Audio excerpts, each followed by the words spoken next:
Hi, this is Brandon Gaietto, and this is the rendering architecture that I created for my graphics class. Now our task was that we had to create a rendering architecture that we could easily implement into another game and not have to change a lot of the code. Now one of the first things I want to show you is my frustum culling.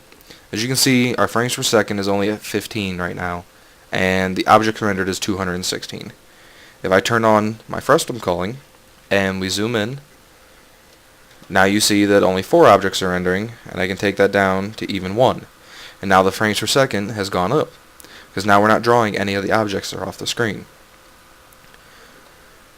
Now the 3 effects that I'm using here, this red one is a glow effect, these middle ones are a wood effect, and the ones on the left are a basic Phong effect. I also have some post-processing effects. The first one is a blur.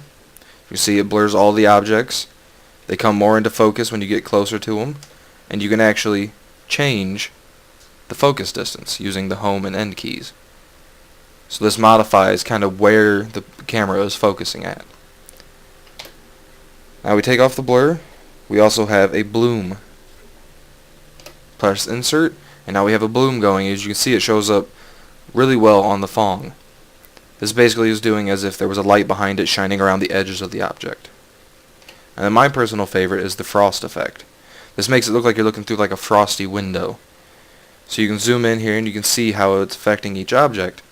Now you can change different values on this. You can change the frost frequency, and you can change the X and Y values on each one.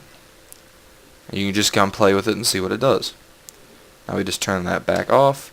When you turn it on again, it's set back to the default. This rendering architecture was created using DirectX and C++, and all the effects were created with HLSL. If you have any questions, feel free to contact me, and thank you for watching.